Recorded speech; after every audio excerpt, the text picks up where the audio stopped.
Donald Trump takes on all comers, and now he's taking on the Federal Reserve. And this is really interesting because it's been received wisdom in financial circles that independent central banks are axiomatically good. Nobody bothers to look at whether they are or not. It's just one of those things. Everyone says they're better than politicians. But why should this be? Why should people who have no accountability, who are free to make mistakes without losing their jobs, be better at doing something than people who have to respond to voters and to elected representatives to account for what they've done? So I thought it was worth looking at the success or otherwise of central banks. So the Federal Reserve was set up at the beginning of the 20th century after a number of financial crises, but it doesn't become independent until later. It becomes independent at the beginning of the 1950s. So what's happened since then to the value of the dollar? This wonderful independent central bank free of political interference. Well, the value of the dollar has fallen by 92%. The dollar you had in 1951 is now almost worthless.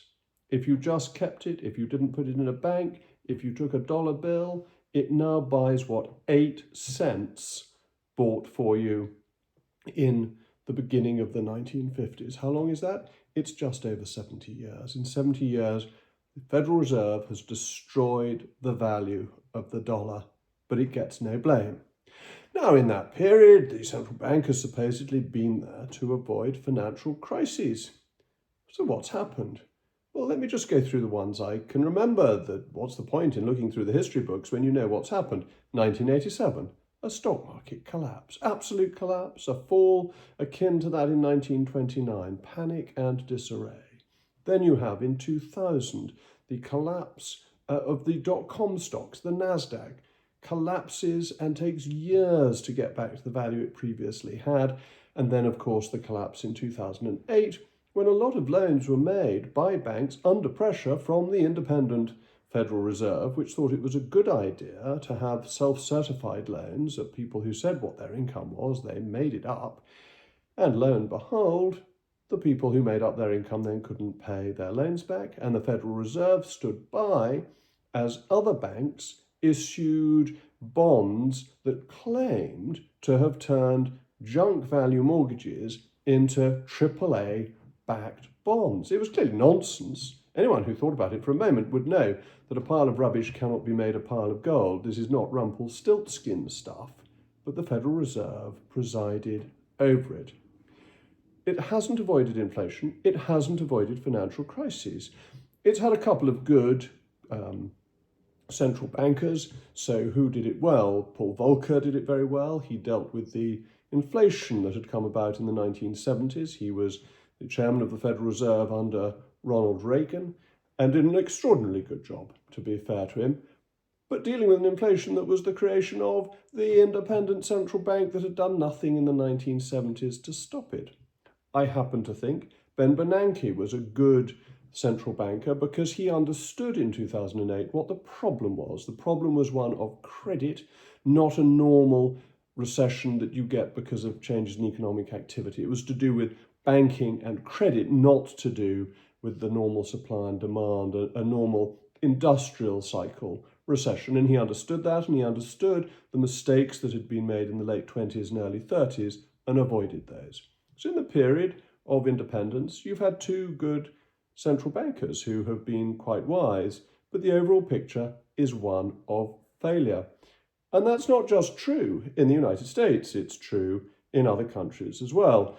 The Bank of England, since it's been independent, has been absolutely and unutterably hopeless. Again, it's had one or two competent central bankers. I think Mervyn King, Lord King as he now is, was actually a highly able man. And again, along with Bernanke, was able to see us through the worst effects of the financial crisis, and again understood that it was a credit crisis and what was needed for traditional central banking in a Bachotian way, that you support banks that have a liquidity crisis, but you don't support banks that have a fundamental asset and liability mismatch that are essentially insolvent. Liquidity you can deal with, insolvency is more something that gets left to the financial markets to mop up. So he had a good crisis. But then we had Mark Carney, who really got everything wrong as governor of the Bank of England, was politically partial, as you now see. He is a politician by preference rather than a central banker, and he used Britain, the Bank of England, to advance his political career ultimately in Canada. But his decision making, his ability to get interest rates back to normal was woeful. He absolutely failed to do it, and I'm afraid his successor hasn't been much better, with the enormous expansion of money printing during COVID, which led to inflation, which the Bank of England didn't understand. And indeed, its chief economist, the great Andy Haldane, serious, interesting economist who forecast the inflation, they actually allowed to leave during this period because he was saying things that they didn't want to hear. So the Federal Reserve has bungled, the Bank of England has bungled. The European Central Bank is interesting because it simply ignored its own rules. It wasn't allowed to print money to bail people out. That was why the Germans agreed to join the euro. But when the crisis came and Greece was bankrupt and Italy was bankrupt and Ireland was bankrupt, what do? They print money, and it's all ultimately drawn on the Germans and the Dutch, who have paid for it without particularly being told. So the history of central banking in modern times is bad. It all came about, this idea that independence was so good, because of the Bundesbank. And the Bundesbank was, in fact, fantastic. It's not always the case that all central banks are bad. It just depends on what they're trying to do. And the Bundesbank had one clear task coming out of Germany's problem in the Weimar Republic and the hyperinflation it had, the destruction of value it had, never to have hyperinflation again. And the Bundesbank did that remarkably well from the establishment of the Deutschmark after the end of the Second World War and of the Bundesbank all the way through to the euro being established. So it can happen. But actually, Trump is right. Central banks aren't geniuses. And what I love about this, and so interesting, is that this is not the second time it's happened, the first time, sorry, it's happened in the United States. It's the second time. It happened in the 1830s with two men, Andrew Jackson, the president, and Nicholas Biddle, who was running the Second Bank of the United States. The Second Bank of the United States was chartered by Congress, and its charter needed renewal. Jackson wasn't having any of it. Let's look at what Jackson had to say. He said, "It is to be regretted that the rich and powerful too often bend the acts of government to their selfish purpose, to make the rich richer and the potent more powerful. The bank enjoys an exclusive privilege of banking under the authority of general government, a monopoly of its favour and support.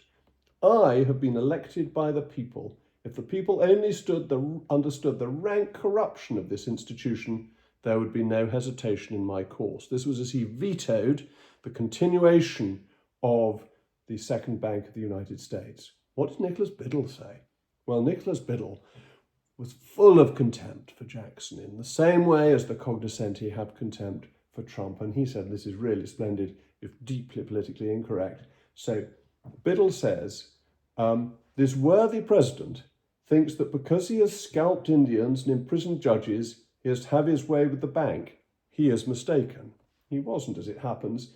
And he went on to say, nothing but the evidence of suffering abroad will produce any effect in Congress. Our only safety is in pursuing a steady course of curtailing our loans and withholding our accommodations. Do you know what Biddle did? Biddle was so cross with Andrew Jackson, so outraged that Jackson was vetoing the continuation of his bank, that he deliberately used the bank's power to create a recession that became a global financial crisis. It had terrible recessionary consequences for the United States. Why? Because the central banker, the independent central banker, had had his nose put out of joint. And I've always worried, and indeed I worried about this when the Bank of England became independent, that people had forgotten Nicholas Biddle. If you give unaccountable power to people, unaccountable power to bankers, there is a risk that they will use it. And when they use it, you may find that the consequences are seriously debilitating. The 1830s financial crisis that hit the United Kingdom as well as the United States was created by a disgruntled central banker. What Donald Trump is doing is saying he doesn't trust the central bankers to be the acmes of genius, of financial prudence, of wisdom. And when you look at the history of central banking, he's got a pretty good case that they haven't got things right. Indeed, they've more often than not failed. And personally, I have more confidence in politicians, not because I think politicians are particularly brilliant. Some of them are, some of them aren't. But because that democratic mandate, that democratic accountability, that democratic control means that politicians have to act responsively to the needs of their economy and the needs of the people that they represent. The Nicholas Biddles of this world do not. They can misuse power, they can suffer from the arrogance of power they have in the past, they will in the future. I would back the politicians against the bankers, because ultimately the politicians are on your side and the bankers are on the side of the rich and powerful.